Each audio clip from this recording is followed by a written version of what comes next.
All right, friends. So let's get started with the next keynote, so we can stay on time and track, and we'll allow people to stream in as they come in. But we have heard some amazing. We had some amazing conversations, dialogues, ranging from since yesterday about uh, AI, and then for Latin America, large language models for all. We've had some of the former PhD students of Notre Dame talking about where they are now. They graduated about 10 or 15 years from now ago, and it was such a gift of their time to come back to their alma mater, about 10 of them, and share with you where they are, what they are doing, and where they are headed. Then we had an amazing evening of opening ceremony with some of the some great and leaders amongst us sharing their findings, followed by the keynote by Ascension. So there's a lot that happened yesterday itself, and then today morning we kicked off with an awesome paired keynote by Accenture, where both Dale and Arnab really hit home a point I thought was very fascinating, where start with the business realization of AI. Don't just get into AI for the sake of doing AI, unless you can attach it to a real business outcome. Start from there, and then build up your data stack, and responsible AI gets woven in, and how you operationalize gets woven in. So that was very interesting. And then we had a panel discussion on AI and sustainability, and parallel tracks on healthcare. And now we are all gathered together again to have, one of my good friends and real a distinctive academician and world-renowned scholar who's going to talk to us about AI, voting, and democracy. And this is an issue that at Notre Dame we think about. We have a strategic initiative on data, AI, and computing, as I shared yesterday, as well as an initiative on democracy. So I'd like to welcome Dr. Juan Gilbert who's the Andrew Banks Family Preeminence Endowed Professor, the University of Florida Distinguished Professor, and also the Chair of Computer and Information Science and Engineering Department at the University of Florida. We will have to ask him how he does it all, right? And he directs the Impactful Computing for Social Good Lab at Florida. And he is one of the most highly decorated computer scientists in the nation. His influence has been recognized at the highest level. He was named the laureate of the National Medal of Technology and Innovation by President Biden, who also appointed him to the prestigious National Science Board in 2024. He's a fellow of Association for Computing Machinery, ACM, a fellow of and a member of the American Academy of Arts and Sciences, a fellow of the National Academy of Inventors, among many, many honors. So Juan, it's definitely a joy to have you here. And he also has several friends here at Notre Dame, including, I'm looking at Ron. So he was delighted to join us. I at first thought he's delighted to join us for R.I.S.E AI, but then I found he's actually more looking forward to seeing his buddy Ron here as well. So, but thank you so much, Juan, for joining us, taking our time. And on ACM, I would also like to make an announcement. We have Sean Pigeon here, who's the executive publisher with ACM. All the abstracts that have been accepted to the conference, and ACM has agreed that we will have a rolling R.I.S.E AI editors collection at ACM AI Letters. So if you submitted your abstracts, we will invite you, the program chairs will invite you to submit your papers to the AI Letters Journal that ACM has launched, and no bias, I'm one of the editors-in-chief of that, but you will have the R.I.S.E AI rolling collection for ACM AI Letters. I'm really pleased to announce, and thank you, Sean, for making the trip to joining us. With that, Juan, please. Thank you.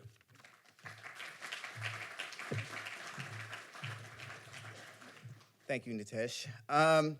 So I've been working in this field since the year 2000 and working with elections technology. And today I'm going to actually reveal for the first time public a new innovation coming out of the lab. Whenever I talk about these things, it gets very engaging. I welcome interaction. All questions and comments are welcome. So don't hesitate, okay? Because we learn from that. It's healthy to have those kind of discussions. And I think sometimes the unexpected is where we find those little gold nuggets of good innovation. Okay, without further ado, so what I'm gonna do is tell you about shaping the future of voting technology, innovations that have come out of the lab, and how we've actually impacted voting, in particular in the United States. And I'm not exaggerating. We've changed voting in this country through our lab, and you'll see that. So, some of the things I'm going to talk about as we see AI and technology becoming more prevalent, pervasive in society. What is the future of technology in voting in general? Will people ever be able to vote online? And if not, why? What about the long lines for voting? Can technology eliminate them? I want to talk about that and maybe get into it, but I don't know if I have a lot of time, but I can make a comment on that. And then voter ID. That's been an issue of late in this country in particular. And can technology and AI help? Again, we'll see how this goes, because it can get very conversational. I want to say it again. I welcome the questions in the conversation, okay? All right, so let's take a look at some technologies that come out of the lab and discuss the questions along the way. And so I'll begin with just a little background. Currently, state-of-the-art are what's called direct recording machines, DREs. These are machines that are basically computers with a touch screen, allows you to touch it, you mark your ballot, and there've been some issues with these, a lot of politics around them. I won't go into detail. You could see some of the headlines there. But ballot design is one of those issues, and accessibility, but we'll talk a little bit more about that. Background next, optical scan. Optical scan is something we use in the country, and you see it around the world. Essentially, you have a paper ballot, you mark it, you scan it in an optical scanner. Now, this technology seems and thought to have been very secure, but it has some issues. Recognizing stray marks, subjectivity in recounts, and did it count your vote as you recorded it? And then there's some issues around how the number of ballots that are actually scanned or not scanned. So, little background, Minnesota. When we talk about optical scans, I always go back to 2008 because optical scans were thought to be, that's the way we should vote. And we had a huge issue in Minnesota in 2008. And I'm just going to demonstrate the issue. Here's an optical scan ballot. These are real ballots, by the way. You look at this ballot and you say, well, who did this person vote for? The optical scan would say there was no vote. But a human looks at it and say, oh, they voted for Norm Coleman. I don't know. What about this? Looks like they wrote the word yes in the oval or something. Will the optical scan pick that up? I don't know. Self-explanatory. And here's one. So you look at these ballots, how they're interpreted in the scanner. If we applied AI behind this, could AI even interpret these? And how would it? What model would you feed it to learn how to do these kind of things? Humans look at this, and you could debate who they want to vote for. This is reality. And again, these are real ballots. I didn't make these up. These were actual ballots that were taken from that election. So with that introduction, let me tell you about what we did.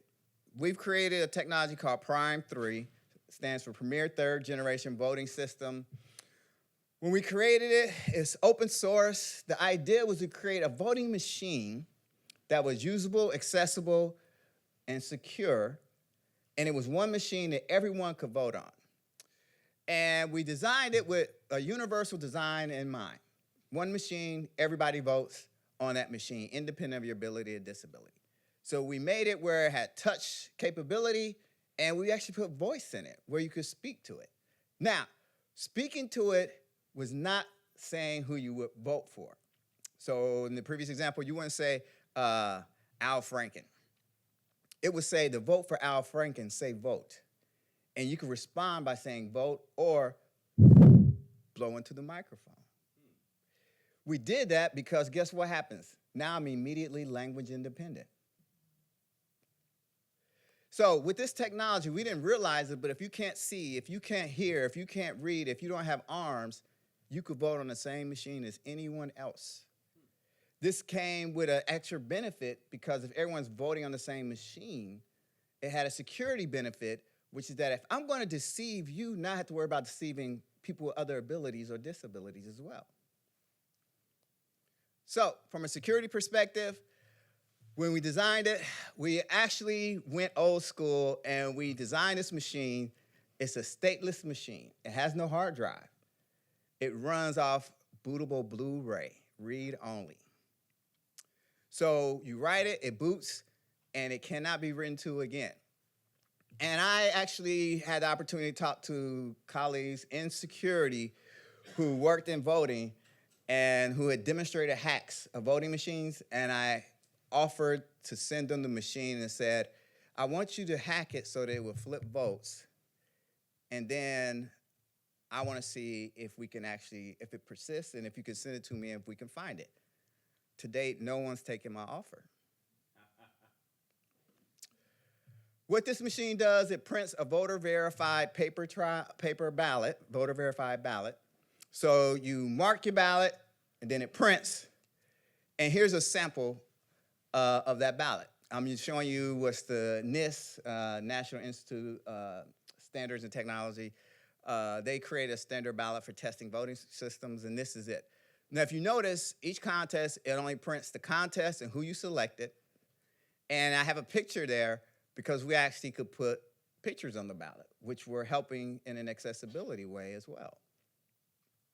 By printing this way, it eliminated ambiguity about whom you voted for. And it was more precise.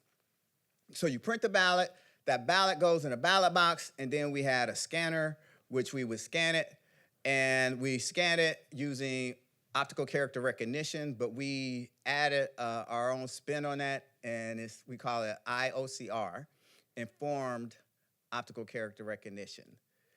So think of it like, you know, in AI, we use a language model to build the model. We use the ballot somewhat as a language model to build the OCR recognition. Yes? Just we can ask. Yeah, go ahead. So your machine, your system, is only a voting mechanism, and it doesn't store any data about the vote. You get the ballot out, you independently verify, and it goes through Absolutely. So you're not changing the counting process, you're changing the voting mechanism. We changed the voting mechanism, and right, and we changed the way the votes are tallied with this optical character IOCR. And then there was this technology, risk limiting audits is Stark invented this. It's a way to confirm that it is actually, the machine is accurate. So we created this, and our IOCR is extremely accurate. We tested this, and that is part of our process. So yes, not essentially, but you're right. The voting machine has no way to store anything. Again, it's stateless. It has no hard drive. Yes? So the Blu-ray contains the information on who's running or The ballot definition and the actual software, the operating system, we could tech out if you want. It's a Linux bootable disk, and it's running just our software. It boots up and allows you to vote and prints. And I'll show you a little bit more about the system in a second. Okay.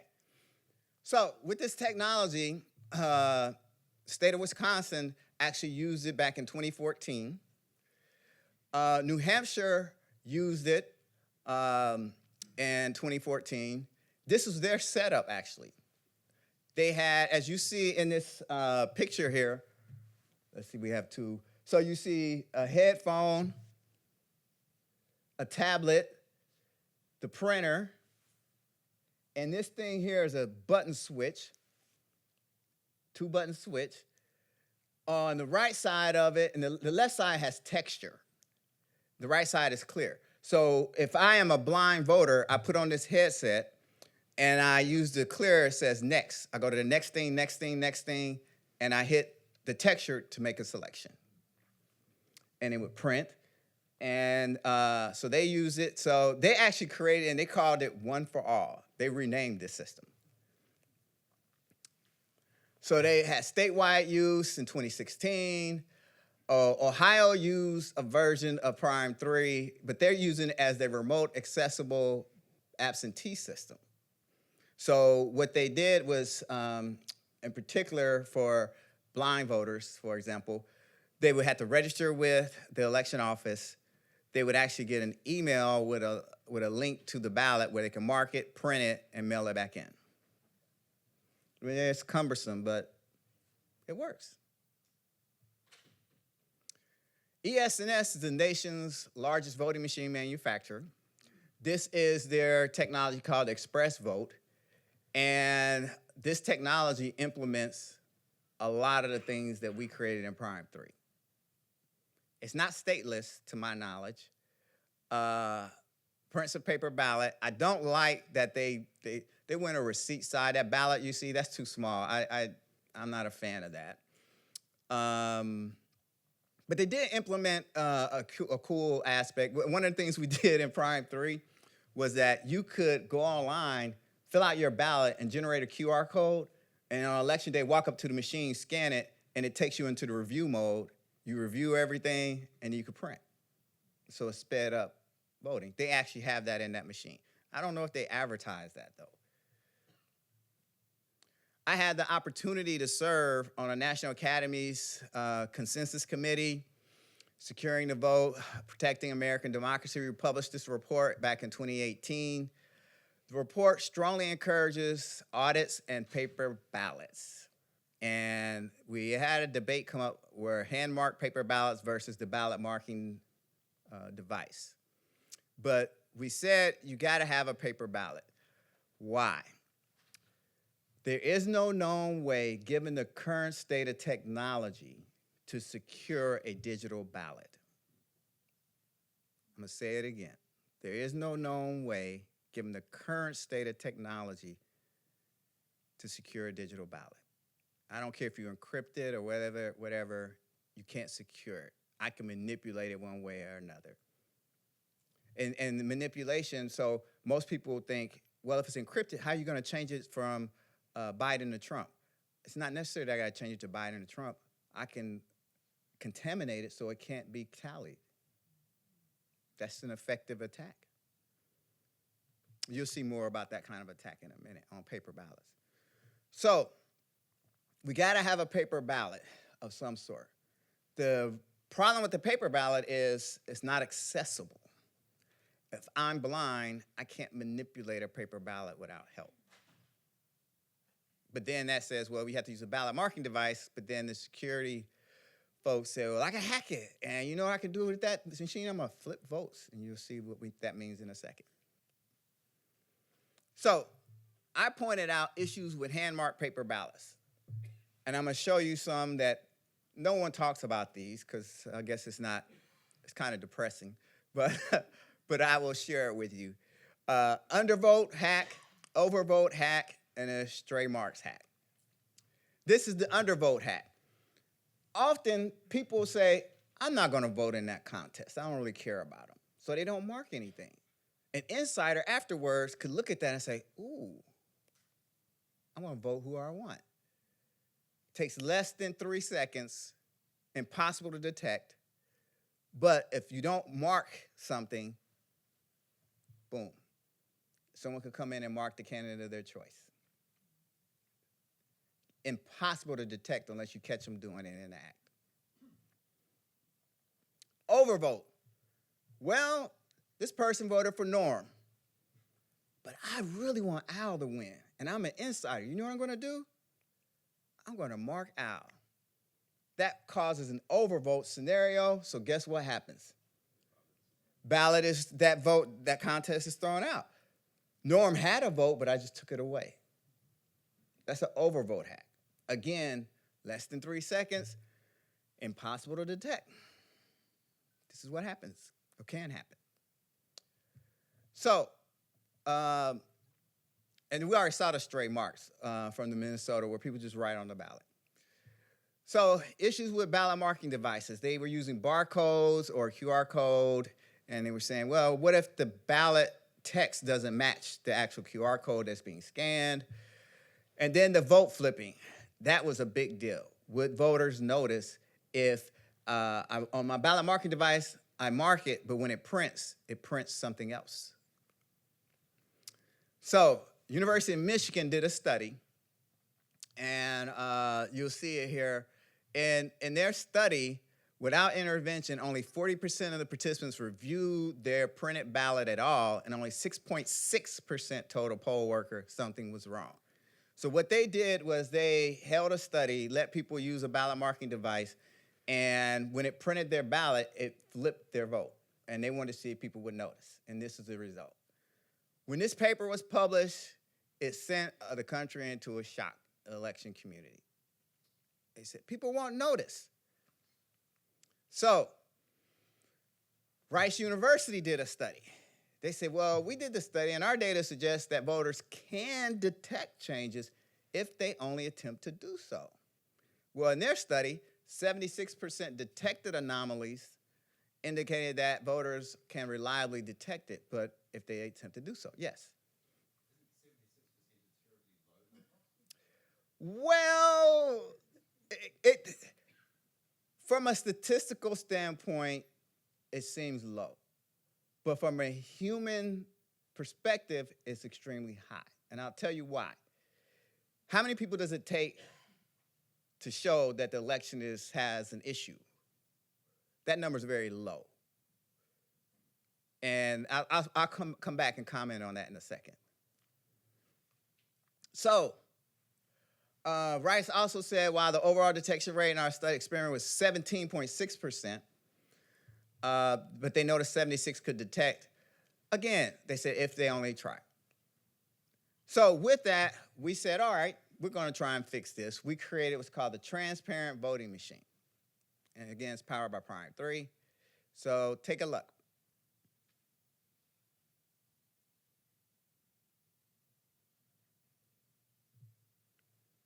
So what you're looking at is the digital prototype.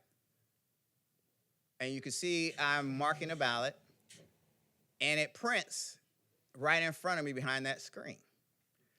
In order for me to continue, I actually have to touch what was just printed. Essentially, I'm attempting to turn paper into a touch screen. So I can't continue unless I touch what was printed. If I touch outside of that, it will actually tell me I have to, touch my selection. That's what I'm doing here. And again, this video is from the original prototype. It's a little different now. You'll see another version of it. And I'm just writing in a candidate and doing some things here. But the transparent voting machine was an idea, and we made it a reality. And so the problem we're trying to address is, again, remember, vote flipping. You saw the Michigan study, the R.I.S.E study. People were very alarmed by that. And so we felt that if we design something like this, would this make an improvement? All right. So again, I'll let this one print, and then I'll move on.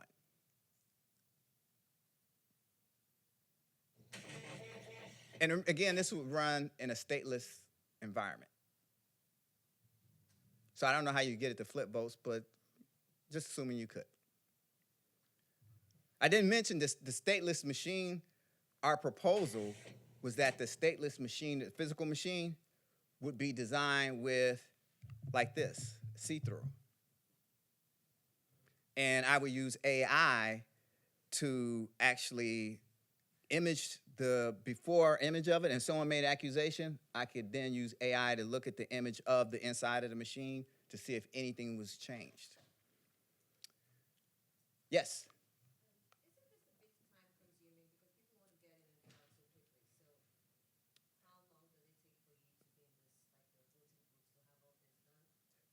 It did not. The amount of time it takes to vote this way is same as paper. We actually have the data on that. It's a lot. It looks like a lot, and it's going to feel like a lot in the videos. You remember, I'm shooting the video to demonstrate, so I'm actually moving slower than what would normally be. And again, remember, we have the opportunity to go online, mark a QR code, and scan it, and then just go straight review. All right, so the transparent voting machine is using our open source Prime 3. That was the prototype. We published a paper about it, but will it enable people to detect flipping votes? We did a study. Had 151 participants. I did this study coming out of COVID. Here's a picture of me conducting the study. There's a participant sitting there and in front of the machine, and I am there at a laptop, and what I'm doing is observing everything that she's doing and recording everything that's happening, okay? So we did this study, and what happened? Drum roll. More than 40% of the participants noticed the flip, but didn't say anything. How do I know that?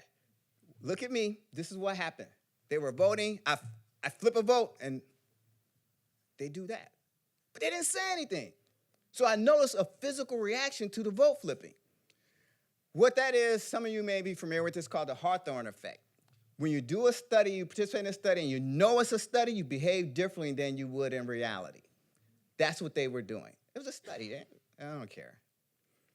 So what we did was I added a question at the end. Did you notice I changed one of your votes to determine if they actually noticed and they just weren't speaking up?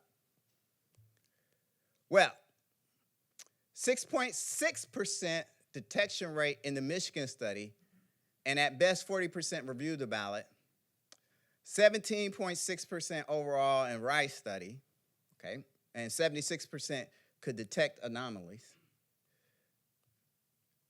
We had a 77% minimum overall detection rate, and only coincidentally, 6.6% did not notice and could not identify the flip. Of those that did not notice, 71% correctly identified the change when we let them know that happened. They in the review, they could identify it. So overall, I had a 93% correctly identify the change. Given the overall minimum notice rate of 77%, and that excludes the on-paper notices, it is unlikely an election could be hacked such that a hack could go unnoticed. So here's that number. Let me tell you why that matters. Here's what we noticed. The ballot I was using was the previous 2020 presidential election ballot, okay? And what I noticed was if I flipped a vote from Trump to Biden, for example, I had a few people want to cuss me out. So what I noticed is that if you flip the wrong thing, all it takes is one, and you get this passionate response. The power of one is big in this area as far as if something happens. So you don't need big numbers to identify something's wrong. We published a paper about it in 2021. The Hawthorne effect was important to notice. Neither Michigan nor R.I.S.E accounted for that. And it was just something I observed in collecting data, a physical response to a vote flip where they didn't speak up. So we don't know how many actually may have had that in Michigan and R.I.S.E. We don't know. Yes? So for the, let's say the presidential flipping, was there you noticed that they had a much more vocal reaction. What's that percent difference? I have the data. We didn't document it that way, but it was only that contest that they really spoke up. And you can imagine why, right? So, but yeah, they noticed with this. So what we ended up doing, we have another version. This is the next version of it. It's not the big box, it's slim, it prints, and here's an example if you don't touch it. So we created a transparent interactive printing interface, which is a new technology in itself. Has anyone adopted it? Not yet. I don't know if Tim made it. Is Tim here? No. Oh, anyway, this is a technology. We patented the technology. University of Florida owns the rights to it. We'll see where it goes. But we know we can securely get votes this way. Yes? First of all, when you said transparent voting, I did not expect that to be transparent. But second of all, I'm curious about that selection process. If you build a better mousetrap here in the voting ecosystem, what is the process of, are you selling to states? Who makes those decisions, and how are they becoming aware of this and making that decision for us? They're becoming aware of our technology just by, I'm fortunate to have a profile with the vendors. People know about us, and we're promoting this now. I think, I apologize, but I'm just sharing the reality. This works, but it won't be adopted until we have a next problem. I'm sorry. They're just responsive to problems. I'm sorry. So I don't know that we'll have that anytime soon. Yes? You made a claim, and you've emphasized it a couple of times, that there's no solution for secure digital voting. And of course, the first thing that comes to mind is public-private key Yeah. encryption and digital signature. And then you made the claim, well, you can still sort of disable those votes by manipulating them. It seems like there's an analog to the self-driving car situation. It's not that the self-driving car needs to be 100% safe, just at least as safe as a human driver. So you sort of went on to mention one of the issues with paper ballots and how systemically that can be addressed. To the extent that paper ballots themselves are not possible to fully secure, why are they superior to electronic voting? That is a great question, and the answer is it's a sociological answer. It's not embedded in data or anything. It's the psychology, sociology of voting, politics. To be honest, that's really what it is. Yes. I'm happy you raised psychology on this concern. So, how much of your results will hold up if the choices are not as contentious as what you mentioned? Well, and we tested this with a real ballot, and down ballot were things that people didn't know about, and we flipped and they still saw it. Because remember, what I'm forcing you to do is you're touching something that you just printed. And you can't see it here, but let me see. Yeah, I don't have a picture of one. But essentially what happens, you see the box that's around what's printed. So that would have president and vice president arrow and your selection. You see the text above it? Before that box comes up, it would say, actually you see it in the video. I'll show a video in a second, but it will actually have the name of your selection as well. So your selection appears on the screen and in the paper as well. I do that deliberately. That's a security feature. If you're gonna hack this system, which one are you gonna flip? If I flip both of them, you just increase the likelihood of me seeing it. If I flip one, you're providing evidence that a hack has occurred. So, yeah, it's, for us, what we've seen is if it doesn't matter to you, you still see it. That's the point. All right, let me get to the new stuff. All right, televoting. So, can we vote on the internet? The problem, again, resulting in a paper ballot, the current standard of practice is, like I mentioned, in Ohio and some other states. I don't know if Indiana has this, but remote accessible voting or ballot marking. You mark your ballot, you print it, you mail it in like absentee. So we had this other idea using the transparent interactive printing interface as well. You're the first to see this publicly. Ship mute my audio button. NIST Chrome. NIST standard ballot Google Chrome. Heading level 2. To start voting, press the start button below. Start voting button.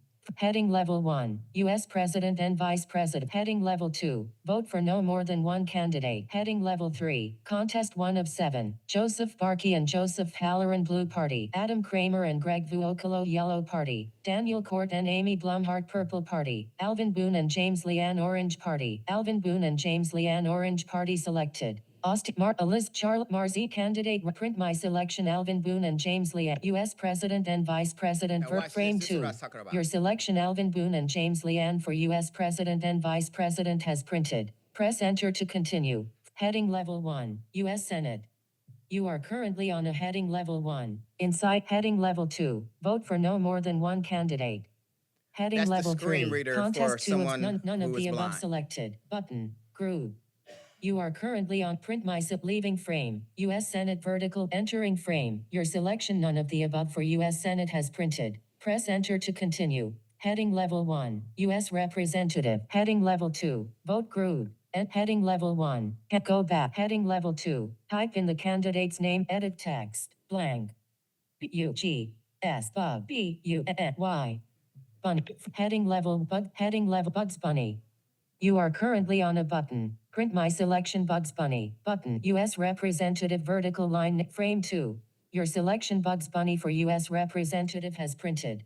Printed ballot image. Heading Charlene Franz Blue Party. Button. Group. Heading Level 1. Governor. Heading Level 2. Vote for no more than one candidate. Barbara Williams Aqua Parties. Print my leaving frame. Governor vertical line entering frame. Your selection. Barbara Williams for governor has printed. Press enter to heading Level 1, Lieutenant Governor.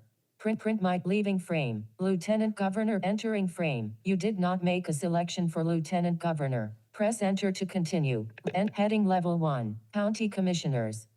You are current previous candidates. Helen Moore Orange Party select. Valerie Altman Orange Party. Print my leaving frame. County Commissioners entering frame. Your selection. Valerie Altman. Helen Moore for County Commissioners has printed. Press enter to continue. Heading Level 1, Proposition Number 1. Heading Level 3, Contest 7 of 7. Retain Robert Jones as Chief Justice of the Supreme Court? Yes, but no. Button, no selected. You are currently on a button. Unlabeled image. Yes selected.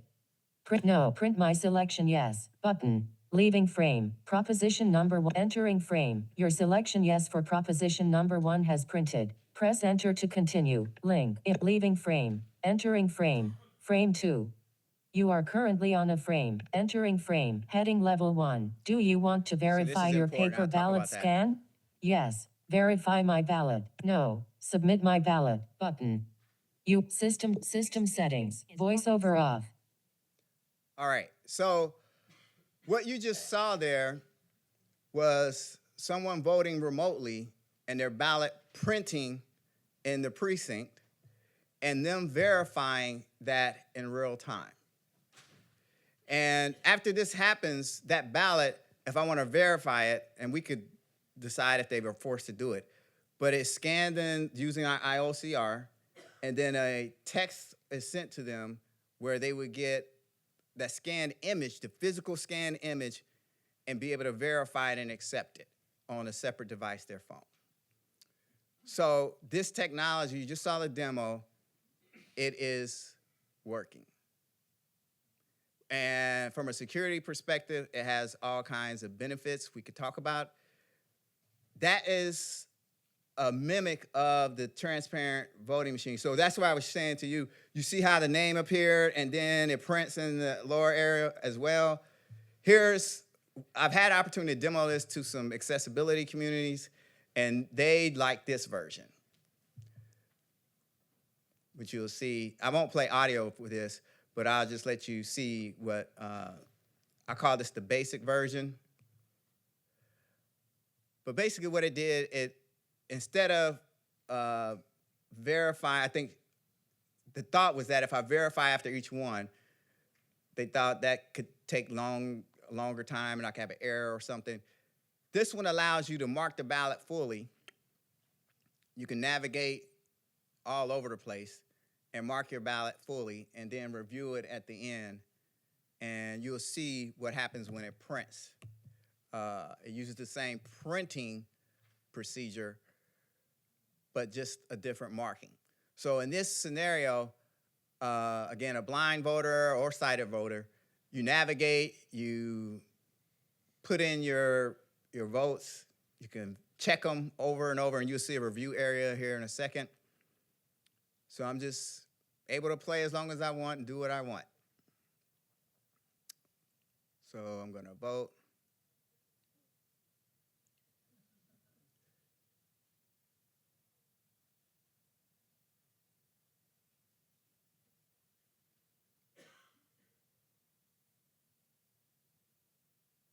Yeah, so go back, I change my mind, I change something, then I go to review. So these buttons allow me to go to any contest if I want and change it. But watch what happens here. I print my ballot. Now, what happens, you enter into the same interaction now where it prints, now I gotta confirm it one by one. So it's gonna print them one by one, and I confirm. We haven't studied this yet. Obviously, we studied the first one in the transparent voting machine. But again, we talked to a group of accessibility advocates, and they seem to like this. So I put up a test site, so they're playing with them. We'll see what happens. Either way, the idea here is that we've created a voter-verified paper ballot over the internet. That's what we've done. So, going back to original questions, as technology becomes more pervasive, what is the future of technology and voting? I just showed you part of that. I don't know how long it's gonna take, getting at your question. Usually when there's an issue, things change, but until then, they don't change really. Will people be able to vote online? Well, I kind of explained that and gave you a demonstration of what we think could be done. Now, that model of televoting, which is what we call televoting, it does require human resources on the back end, which I say is a good thing as well. But I don't know. We'll see how far that goes. Will people deal with the long lines? Well, we created another technology to address this, which is kind of being in Florida, being down the road from Orlando and Disney. Imagine you can actually go to vote, and we call this thing, we created a technology called Voter Pass, where you could instead of getting in line, you print a pass, which is your spot in a line, and it tells you what time to come back to vote and things like that. Now, that seems kind of like obvious, but it has a very negative side effect to it that election officials don't really like. In order for us to do that, to build Voter Pass, meaning we can do line management and print these paper ballots, or not ballots, these passes for you, we got to do a queuing model. If anybody's familiar with that, what that tells me is I know the upper bounds for it, meaning I have X number of machines, and if I reach certain capacity, it's impossible for me to serve everyone. Today, they don't know that. But using Voter Pass, we would know exactly what the bounds are. So some election precincts don't like that because they suspect they're at the bounds, but they don't want people to know they're at the bounds. So I don't know how far this will go, but we can do line management and make it work. Voter ID, controversial. We came up with an idea. I think one of the things we haven't tested this yet, but here's a proposal. Use facial recognition for voter verification. So Nitesh, you know Damon does work in this area. We kind of talked about this. It's voter verification. So in order to vote, I come up, just like at the airport, now I look into a machine and I say my name and maybe my address, or just say my name. So, Natasha, if I want to steal your identity, I got to look like you, sound like you, know your name as well. Those 3 parameters would increase the accuracy of verification very strongly. So I don't know how far we'll go with this, but we haven't implemented a system. We just proposed this approach as something to test, as a way to verify, because right now IDs are controversial in elections. People are debating voter ID. And so we think this could be something we could test. I don't know. So let me stop there and take questions. Again, thank you for having me. This work was supported by all the people you see on the screen, and we're still going. So I'll take questions.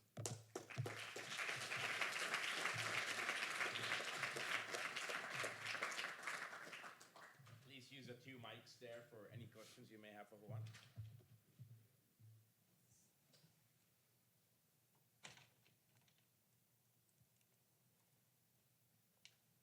Hi, thanks for that. Super interesting.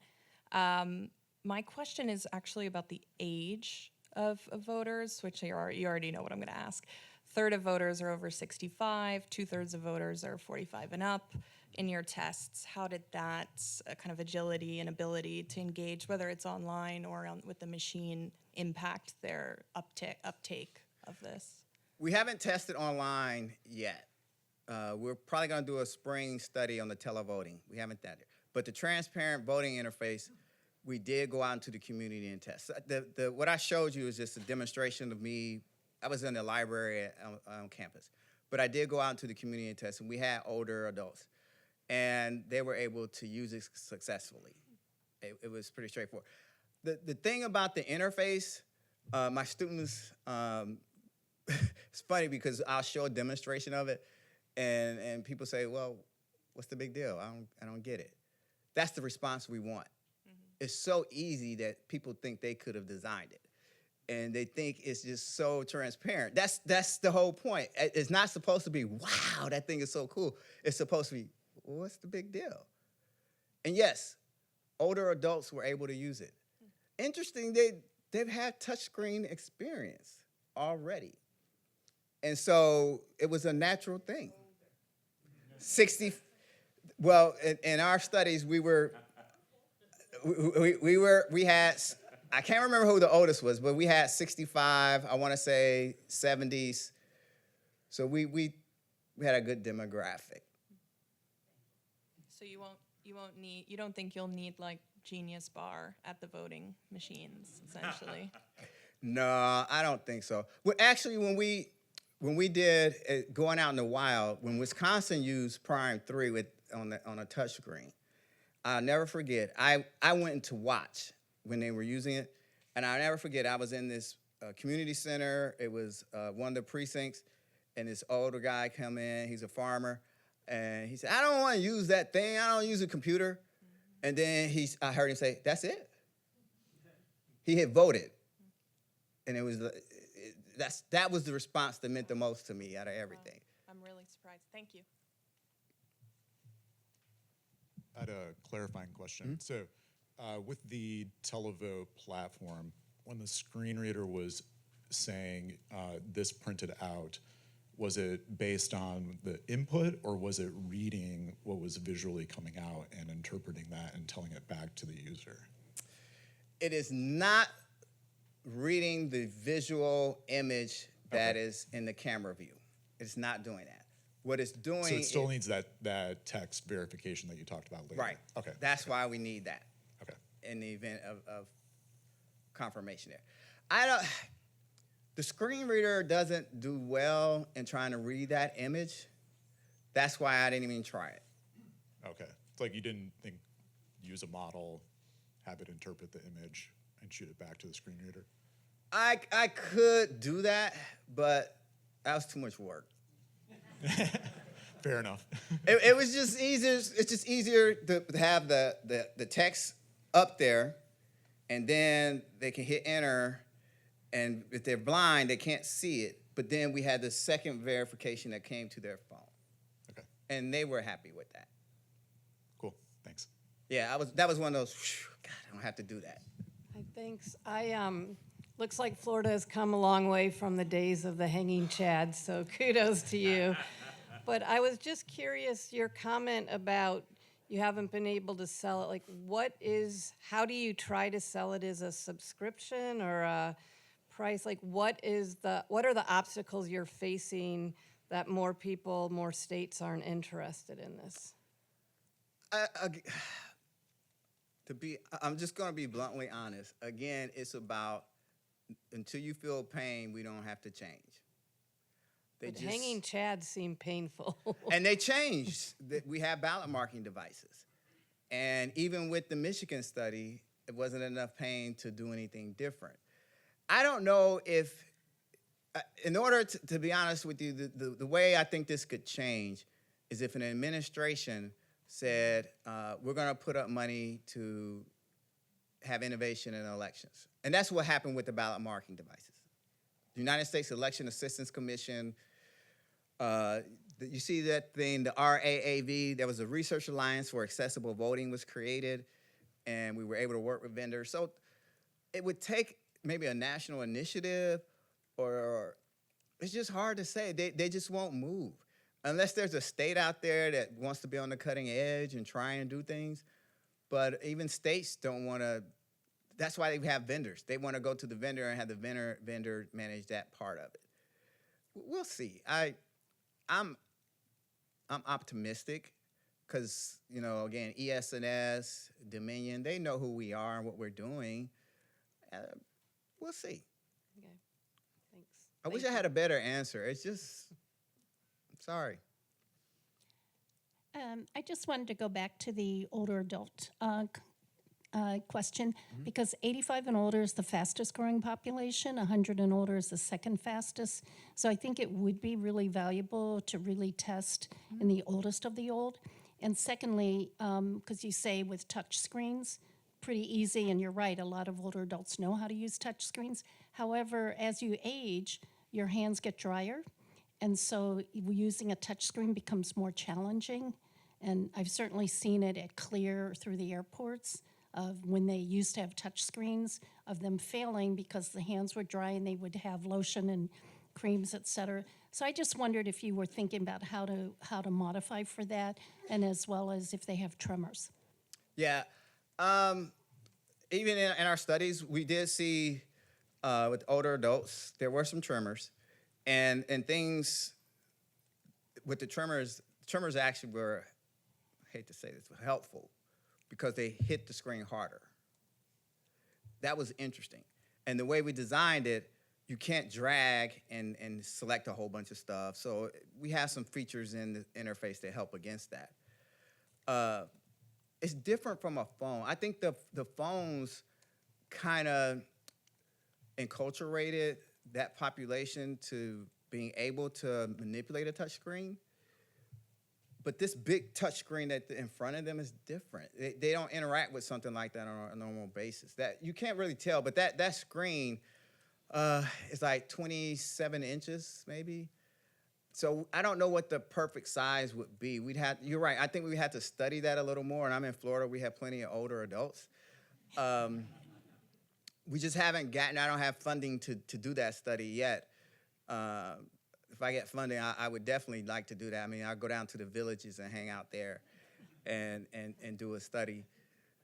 But I think based on the observations that I've seen so far, we haven't seen problems with this interface. The colors of the screen, there's no issues with colors, color blindness. Double tapping hasn't been an issue, like tremors. It's big enough, and we could actually, I didn't show it, but I can make his screen even bigger, the ability to zoom. So we just haven't seen that. And maybe it's just, knock on wood, we've been fortunate in that, but it's worked. Thank you. Kudos for what you're doing. Thank you. Hi. My question, one of the big issues in voting, obviously, is voter turnout. And I was wondering if you had maybe done like a post, like have you asked people after if this would make them more likely to vote? Because we have, here in the US, we do have a big voter turnout issue. And so if your technology would make people more likely to want to vote again or become like returning voters. I think the transparent voting machine, stuff like that, I don't think that makes a difference for that. But I think the voter pass would, meaning the ability for me to mark my ballot on my phone, generate a QR code, and walk up to the machine, scan it, and have it print. That thing is engaging. I think that would bring more people. Thank you. One last question, please. Oh, okay, I have 2 questions. Oh, go ahead. One last person, please. Perfect, thank you. Thank you. I had a sudden choice. I'm really intrigued by this voter pass idea and the questions about older adults. I'm wondering about younger adults, youth, and I love the simplicity and the accessibility and the having no bells and whistles. I also wonder, I have a curiosity about sort of the psychology, sociology of younger people interacting with government really, only a few times in their life and maybe only via voting.